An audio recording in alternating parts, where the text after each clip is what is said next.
আমার মনে হয় আপনার হিসাবের তো একটু ভুল আছে। আমি 2-3টা পত্রিকা চেক করলাম আজকে আপনার নিউজটা দেখার পরে সন্ধ্যায়। আমি পেলাম যে 66 পলিটিক্যাল পার্টি, 66 টোটাল। 3 মাসে 24টার বেশি। এবং আরেকটা জিনিস হলো যে আবার আমার জানা মতে বোধহয় 20 তারিখ ছিল এটার, আবার বাড়িয়েছে, এটা বাড়িয়েছে বোধহয় জুলাই 20 তারিখ, জুনের 22 তারিখ পর্যন্ত। আরো একটা ইন্টারেস্টিং ইস্যু ছিল, যখন এনসিপি অ্যাপ্লাই করলো, তারা তো বললো যে অ্যাপ্লাই করেনি, কিন্তু স্বৈরাচারের বললো যে স্বৈরাচারের আরপিও আওয়াজে করবো না, 3 মাস সময় দেয়নি। এটাও একটা ঘটনা। ইন্টারেস্টিং হচ্ছে যে আমাদের যে প্রক্রিয়া, এটা যে কোনো, এটা তো আমরা সবাই জানি, এটা একটা কমন স্টেটমেন্ট, এই ধরনের পরিবর্তনের পরে রাজনৈতিক দলের জন্ম হয়, এটা স্বাভাবিক প্রক্রিয়া। আপনি রিসেন্টলি যদি ইন্দোনেশিয়াতে দেখেন বা এখানে চিলিতে যে ঘটনাটা ঘটলো তখন হলো, আপনার প্যারাগুয়েতেও এরকম ইনসিডেন্টস হয়েছে রিসেন্টলি, কিন্তু তার একটা কাঠামো থাকে, সাংগঠনিক কাঠামো। হ্যাঁ, এতগুলো তো হওয়ার পর সাবেক প্রধানমন্ত্রী তিনি একটা দল, আমি এটাতে যাচ্ছিলাম জুয়েল। তো ওই দলগুলো তৈরি হয় যে পরিবর্তিত সামাজিক বাস্তবতায়, রাজনৈতিক বাস্তবতায় মানুষের যে চাহিদা, সেক্ষেত্রে হয়তো আমি এনসিপিকে এই ফেভারটা দিতেই পারি।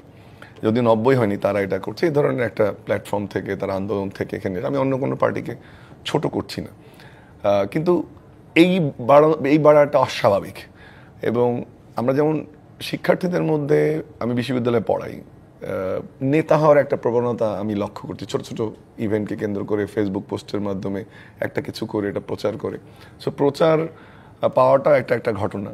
আর আরেকটা হচ্ছে যে দেখবেন আপনি অধিকাংশ দল, একটা তো আপনার প্রথমে একটা পার্টির দুটো জিনিস প্রয়োজন হয়। প্রথমে আপনার আইডিওলজি বা আদর্শিক জায়গাটা কি, আর একটা হলো কর্মসূচি। সেটা দিয়ে আপনি বলবেন যে আমার আইডিওলজিক্যাল পজিশন এটা, আমার কর্মসূচি এটা। আমার ধারণা এনসিপিও কিন্তু এখনো ক্লিয়ার করেনি যে তাদের আইডিওলজি কি এবং কর্মসূচি কি। কোনো দলই কিন্তু এই কথাটা বলছে না, প্রচারণা। তৃতীয় বললাম, চতুর্থ একটা জিনিস যে পার্টিগুলো দেখতেছেন যে ডিক্লেয়ার হচ্ছে প্রেস কনফারেন্স করে, তারপরে খেয়াল করেন যে তারপরে কিন্তু আর কোনো সারা শব্দ নেই। তার মানে এটা কেউ আবার প্রেস কনফারেন্স করছেও না, কেউ করছে সরাসরি জমা দিয়ে আসছে, সেটা আর একটা ট্রেন্ড।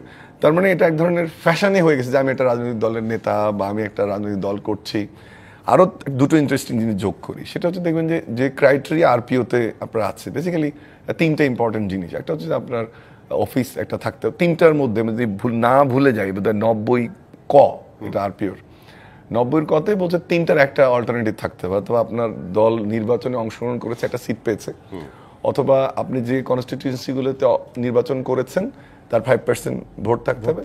আর একটা সোজা আছে, ওই পথে সবাই হাঁটে যারা মোটামুটি সিরিয়াস, সেটা হচ্ছে যে আপনার 100টা উপজেলা অথবা সিনোনিমাস থানা, আর ওগুলো জেলাতে থাকতে হবে। আর কন্ডিশন আরেকটা আছে, এই পয়েন্টটাতে যাওয়ার জন্য এত কথা বলো, 200 করে আপনার রিপ্রেজেন্টেশন থাকতে হবে আপনি যেখানে অফিসটা করবেন।